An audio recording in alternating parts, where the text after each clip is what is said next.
مکتوب نمبر 231، یہ مکتوب شریف جناب میر محمد نعمان بدخشی صاحب کی طرف صادر کیا گیا ہے۔ انہوں نے کچھ سوالات پوچھے تو سوالات کی جواب کے لیے فرمایا کہ حصول اور وصول کے درمیان کیا فرق ہے؟ ایک ہے حصول الشیء اور ایک ہے وصول الشیء۔ تو حصول اور وصول کے درمیان کیا فرق ہے؟ اور وہ اسماء جو مبدأ تعینات انبیاء علیہ السلام ہے، کیا وہی اسماء مبدأ تعینات اولیاء بھی ہے یا نہیں ہے؟ اور اگر ہے تو دونوں میں کیا فرق ہے؟ یوں سمجھ لے کہ مشارب مبدأ تعین، جہاں سے جس نبی کو فیض ملتا ہے جس اسماء و صفات میں، تو یہ تعینات ہیں ان کی۔ تو جو مبدأ فیض کسی نبی کا ہوتا ہے تو کیا کسی امتی کا بھی وہ مبدأ فیض ہو سکتا ہے یا نہیں؟ اور اگر ہو سکتا ہے تو پھر دونوں کے درمیان فرق کیا ہے؟ وہ تو نبی ہے اور یہ امتی ہے۔ اور تیسرا سوال پوچھا تھا کہ آپ کہتے ہیں کہ سلسلہ عالیہ نقشبندیہ میں ذکر جہر بدعت ہے، اور حال یہ کہ ذکر جہر سے تو بڑا ذوق و شوق ملتا ہے، عام لوگ بھی جب آتے ہیں اور ہم ذکر جہر کر لیتے ہیں ان کو بڑا شوق مل جاتا ہے۔ کیوں ایسی چیزیں جو حضور کے زمانے میں نہیں تھی ان سے منع کیوں نہیں کرتے؟ کہ جیسے لباس فرجی اور شال اور شلوار، فرج قسم کی لباس ہیں، اہل ہندوستان پہنا کرتے ہوتے تھے، وہ بڑا بازیب لباس ہوتا تھا، اور قمیض اس کی ہوتی تھی اور اس میں درمیان میں جیسے میں پہلے بتا چکا ہوں یہاں پر کٹ لگا ہوتا تھا۔ تو اس سے کیوں منع نہیں کرتے؟ حضور کے زمانے میں تو یہ نہیں تھا۔ حضور کے زمانے میں تو یہ شال جو ہم اوڑھ لیتے ہیں سردیوں میں، یہ شال بھی نہیں تھی، ان سے بھی لوگوں کو منع کیا کریں۔ اور حضور کے زمانے میں جو ہے وہ شلوار بھی نہیں تھی، تو شلوار سے بھی لوگوں کو منع کریں۔ آپ کہتے ہیں ذکر جہر سے منع کرتے ہیں، تو کیوں ان چیزوں سے کیوں نہیں منع کرتے؟ مجدد رحمۃ اللہ تعالی تینوں سوالوں کی جواب دے رہے ہیں۔ فرماتے ہیں آپ کے 2 مکتوب شریف پے در پے مجھے پہنچ گئے۔ پہلے مکتوب میں آپ نے سوزش اور اضطراب کا ذکر کیا تھا، دوسرے مکتوب میں آپ کے حالات بہت نرم مجھے دکھائے دے گی اور آپ کو شوق اور سرگرمی تھی۔ اس وقت میر سعد الدین یہاں سے آپ کی طرف آ رہا تھا تو انہوں نے مجھے کہا کہ میر محمد نعمان کو کچھ لکھ دیں۔ اس وقت میں بے دماغ اور حالت قبض میں تھا، اتنی حالت قبض میں تھا کہ میں اپنے ہاتھ سے آپ کو کچھ نہیں لکھ پایا۔ تو مولانا یار محمد جدید صاحب کو میں نے کہا کہ وہ آپ کو کچھ لکھ کے دیں۔ جب وقت بے دماغی ہو، اگر کوئی کلمہ ناملائم اس میں درج کیا جائے تو پھر جو ہے نا وہ مجھے معذور جانو، کیونکہ اس وقت جب حالت قبض ہوتی ہے تو پھر لکھنا مشکل ہو جاتا ہے۔ لیکن یہ بات ہے کہ چھوٹی سی چیز پر آپ اپنی جگہ مت چھوڑو۔ اگر میں نے آپ کو کچھ لکھ بھی دیا، کوئی سخت لفظ لکھ بھی دی، تو آپ سب کچھ کو درہم برہم نہ کرو۔ اللہ رب العزت سے دعا ہے کہ ہمارے اور آپ کے درمیان کوئی خفگی اور ناراضگی اور آزار والی کوئی بات نہ ہو، کوئی رنجش اور اعتراض کچھ بھی نہ ہو۔ اگر میں نے نصیحت کی وجہ سے آپ کو کچھ لکھا اور کوئی سخت لکھا تو پھر آپ اس پر خوش رہو، کیونکہ مرشد جب اپنی مرید کو نصیحت فرماتے ہیں تو کچھ سختی بھی ہو جاتی ہے۔ آپ نے سوال پوچھا تھا کہ وصول اور حصول کے درمیان کیا فرق ہے؟ میرے بھائی، حصول باوجود بعد اور دوری متصور ہے۔ آپ یہ کریں، میں لاہور کے حدود سے، لاہور جب آپ کا لاہور شہر آپ کو دکھائی دیا گیا تو آپ کہیں میں لاہور پہنچ گیا ہوں۔ اب آپ دیکھیں ہمارے، اگر آپ ملتان سے آ رہے ہیں، ہمارے موٹر وے پہ آ رہے ہیں، تو اگر آپ لاہور سے ابھی 50 کلومیٹر دور بھی ہو تو کوئی آپ سے پوچھیں گے، آپ کہیں گے کہ میں لاہور پہنچ گیا ہوں، لیکن ابھی 50 کلومیٹر تو ہے۔ یہ ہے حصول الشیء، اس چیز کو آپ نے حاصل کیا۔ وصول متعذر، وصول جو ہے وہ دوری کی وجہ سے متعذر ہے۔ وصول اس کو کہتے ہیں کہ آپ کے ساتھ بالکل ٹچ، آپ نے قبض کر لیا، اس کو کہتے ہیں وصول۔ ایک ہے کسی مقام کا حصول اور ایک ہے کسی مقام کا وصول۔ آپ مکہ معظمہ پہنچ جاتے ہیں تو آپ کہتے ہیں میں مکہ معظمہ بیت اللہ شریف پہنچ چکا ہوں، لیکن جب آپ کعبۃ اللہ شریف پر ہاتھ لگا دیتے ہیں تو یہ وصول ہے۔ اب یہ حصول نہیں، یہ وصول ہے۔ دونوں کے درمیان یہ فرق ہے۔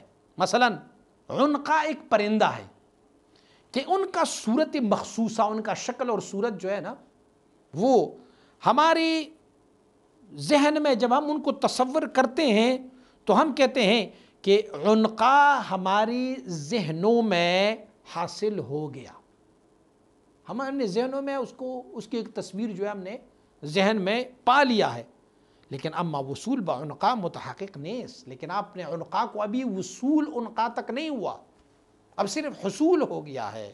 دونوں کے درمیان یہ فرق ہے۔ سورج ہے، اب سورج جو ہے اس کو ایک آئینہ آپ سورج کے سامنے رکھیں تو اب کیا ہوگا؟ اس آئینے میں جو سورج کی شکل دکھائی دیتی ہے، اب یہ ظل ہے، مرتبہ ثانیہ ہے اس کا۔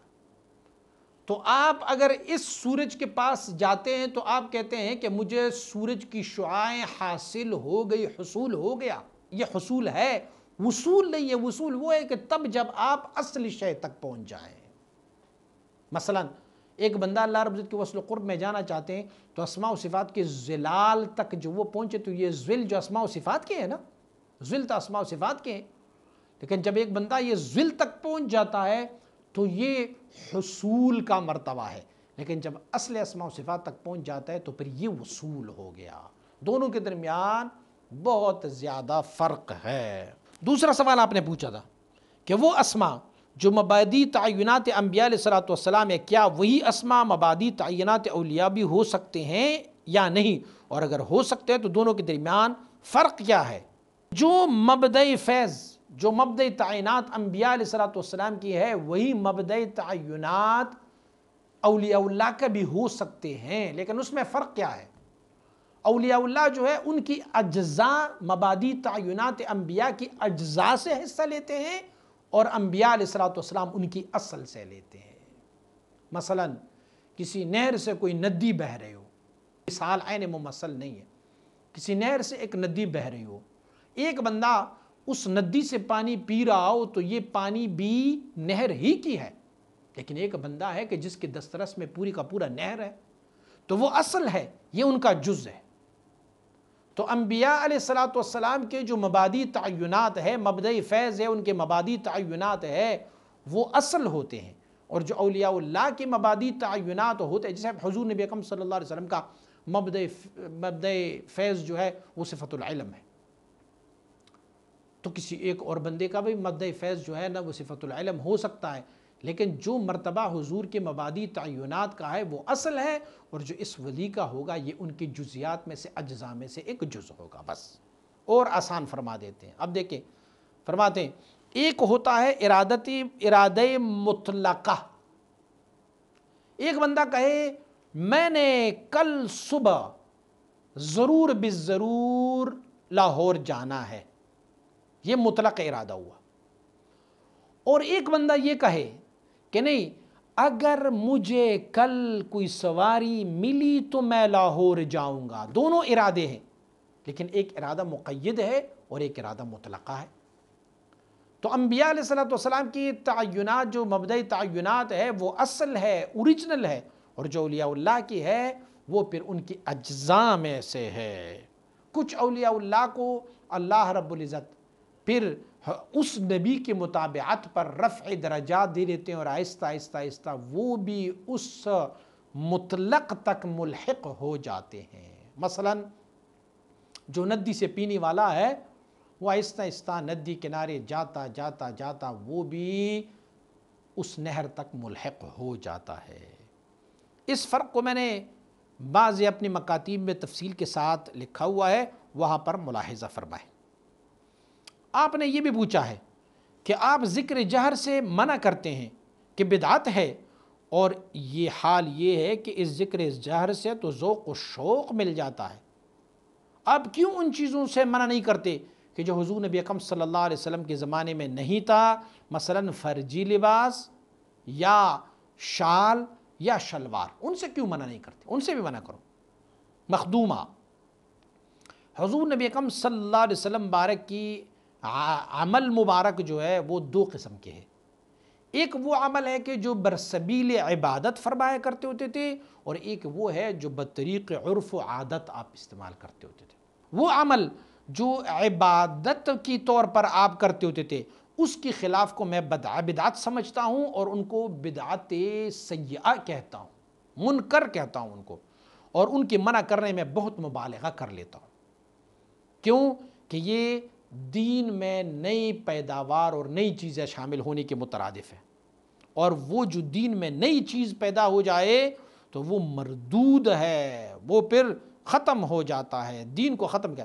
من احدث فی امرنا ھذا ما لیس منہ فہو رد، مشکات نے لکھا ہوا ہے، تو وہ رد ہے۔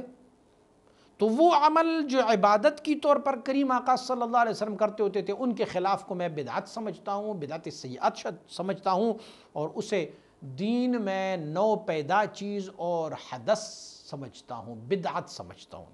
اور ایک وہ عمل ہے کہ جو آپ صلی اللہ علیہ وسلم بنا بر عرف و عادت کرتے تھے، ان کی خلاف کو بدعت منکر نہ میدانم، ان کو میں منکر اور مذموم بدعت نہیں سمجھتا، بلکہ اس کو کہتا ہوں بدعت حسنہ اس کو کہتا ہوں، اور ان کی منع کرنے میں زیادہ مبالغہ نہیں کرتا، کیونکہ وہ تعلق دین کے ساتھ نہیں رکھتے ہیں۔ مثلا آپ نے کہا کہ شلوار کیوں منع نہیں کرتے، تو اگر کسی نے شلوار پہن لی، حضور نبی اکرم صلی اللہ علیہ وسلم نے اگر نہیں پہنی شلوار، تو اس سے دین میں کوئی خلل واقع نہیں ہوتا، یہ دین سے تعلق۔ یا حضور نے کوئی شال نہیں پہنا، تو اگر کسی نے شال پہنا اور آپ نے کہا کہ نہیں حضور نے تو نہیں پہنا، تو یہ حضور کی عادت مبارکہ اور طرح کی تھی، حضور کی عادات تھی۔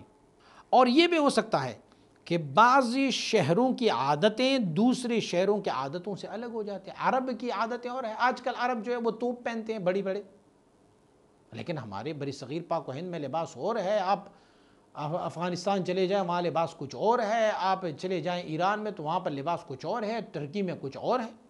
اور اسی طرح ایک ہی شہر میں بھی، ایک ہی شہر میں، ایک ملک میں بھی زمانہ جب تبدیل ہو جاتا ہے تو زمانے کے ساتھ ان کی عادتیں بھی تبدیل ہوتی جاتی ہے۔ پہلے کھانا کھایا کرتے تھے لسی اور مکن کی روٹی ہوا کرتے تھے صبح کا ناشتہ، آج کل جو ہے وہ اسی شہر میں، لاہور کے شہر میں بیٹھے، لیکن آج کل پائے کھاتے ہیں، چنے کھاتے ہیں، پھر نان ساتھ ہوتا ہے، یہ سارا کچھ چینج ہے۔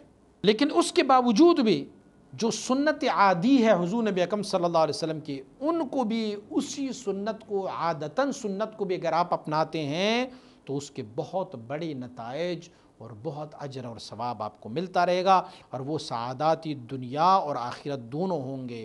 ثبتنا اللہ سبحانہ و ایاکم علی متابعت سید المرسلین علیہ وعلیہم وعلی تابعی کل من الصلاة افضلها ومن التسلیمات اکملها، والسلام علیکم ورحمۃ اللہ وبرکاتہ۔